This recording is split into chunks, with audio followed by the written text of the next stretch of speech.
राधे राधे बंधुओं, आज हम आपको चैत्र कृष्ण पक्ष की एकादशी का क्या नाम है और उसकी विधि क्या है, ये सब बताने जा रहे हैं। चैत्र मास की एकादशी के दिन, उससे पहले ही दशमी के दिन भी सायंकाल भोजन ना करें। इस प्रकार दंत मंजन करें कि दांतों के मध्य अन्न का कोई भी रेशा न रह पाए। इसके पश्चात एकादशी के दिन सूर्योदय से पूर्व ही उठकर शौचादि से निवृत्त हो स्नान आदि करके पहले नमक मिले मंजन से अपने दांतों को शुद्ध करें। शरीर पर गोपी चंदन लगाकर जल तीर्थ का आह्वान करें, स्नान करें। तेल साबुन आदि का प्रयोग न करें। स्त्रियों को भी मंदिर में जाना चाहिए। शिक्षित हो तो स्तोत्र आदि का पाठ करें, भगवान के दर्शन करें। भगवान के चरणामृत का स्त्री एवं पुरुषों को प्रतिदिन लेना अनिवार्य है।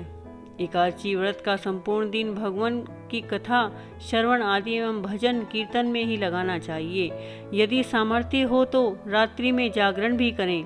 संपूर्ण दिन व रात्रि शुद्ध आचार विचार वाले मनुष्यों के साथ व्यतीत करना चाहिए। अच्छी संगत, अच्छे विचार, अच्छा ही वातावरण होना चाहिए। झूठे, कपटी, व्याभिचारी, मांस मदिरा आदि का सेवन करने वालों की संगति से हमेशा बचना चाहिए। ऐसे लोग समाज के लिए कलंक होते हैं। यह लोग ओला की संज्ञा में आते हैं। जैसे ओला दूसरों का अहित करके उसके पश्चात स्वयं भी गल जाता है, उसी प्रकार ये मनुष्य दूसरों को नष्ट कर स्वयं भी पतन के गर्त में चले जाते हैं। उपासना करने वाले दिन शास्त्रों के मतानुसार दिन में शयन नहीं करना चाहिए। मात्र एक दिन का राशन बचाकर आत्मशुद्धि का ही नाम उपवास है। किंतु इतना करने के पश्चात पापमयी अथवा समाज में शोभित न होने वाले वातावरण से दूर रहकर गुणवान व्यक्तियों का सत्संग, भगवान भजन में लिप्त रहना तथा पूर्ण आराम शुद्धि का ही नाम उपवास है। तो इस प्रकार यह एकादशी के व्रत की विधि हमने आपको बताई है। अब एकादशी के व्रत की कथा इस प्रकार है, सो सुनिए। मानधाता बोले, भगवान, मैं लोगों के हित की इच्छा से यह सुनना चाहता हूँ कि चैत्र मास के कृष्ण पक्ष में किस नाम की एकादशी होती है, उसकी क्या विधि है तथा उसके किस फल की प्राप्ति होती है। कृपया करके ये सब बातें मुझे बताइए। लोमश जी ने कहा, नृपश्रेष्ठ, पूर्व काल की बात है। अप्सराओं से सेवित चैत्ररथ नामक वन में, जहाँ गंधर्वों की कन्याएं अपने किन्नरों के साथ बाजे बजाती हुई विहार करती हैं, मंजू घोषा नामक अप्सरा मुनिवर मेघावी को मोहित करने के लिए गई। वे महर्षि उसी वन में रहकर ब्रह्मचर्या का पालन करते थे। मंजू घोषा मुनि के भय से आश्रम में ही एक कोस दूर में ठहर गई और सुंदर ढंग से वीणा बजाती हुई मधुर गीत गाने लगी।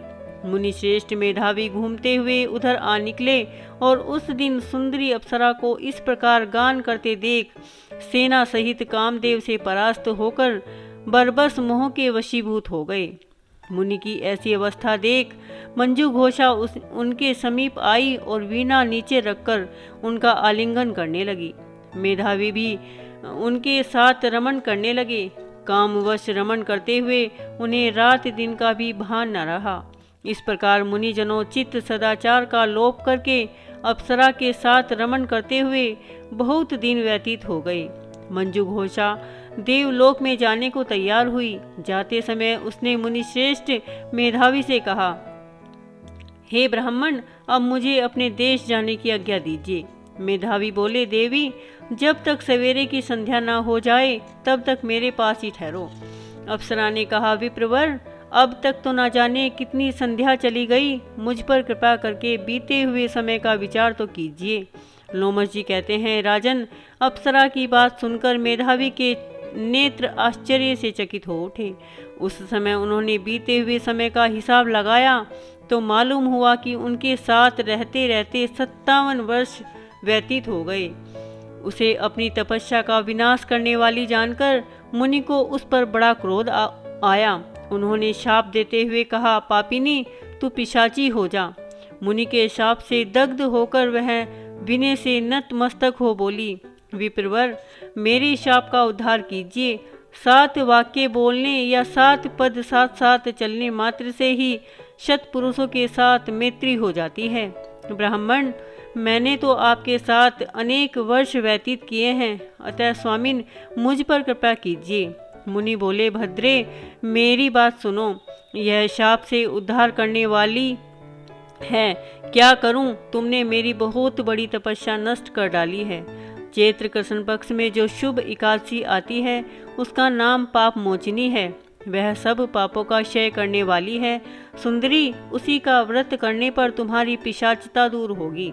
ऐसा कहकर मेधावी अपने पिता मुनिवर च्यवन के आश्रम पर गए।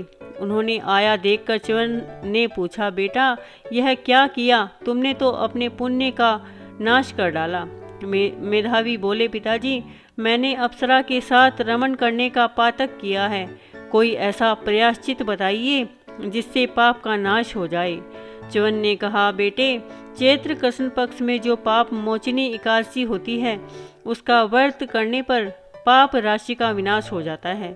पिता का यह कथन सुनकर मेधावी उस व्रत का अनुष्ठान किया। इससे उनका पाप नष्ट हो गया और वे पुनः तपस्या से परिपूर्ण हो गए। इसी प्रकार मंजू घोषा ने भी इस उत्तम व्रत का पालन किया। पाप मोचनी का व्रत करने के कारण वह पिशाच योनि से मुक्त हुई और दिव्य रूप धारिणी श्रेष्ठ अप्सरा होकर स्वर्ग लोक में चली गई। राजन, जो श्रेष्ठ मनुष्य पाप मोचनी एकादशी का व्रत करते हैं उनका सारा पाप नष्ट हो जाता है। इसको पढ़ने और सुनने से सहस्त्र गोदान का फल मिलता है। ब्रह्म हत्या, स्वर्ण की चोरी, सुरापान और गुरु पत्नी गमन करने वाले महापातक महापाप को भी इस व्रत के करने से पाप मुक्त हो जाते हैं। इस व्रत का बहुत पुण्य है। बोलो श्री कृष्ण भगवान की जय।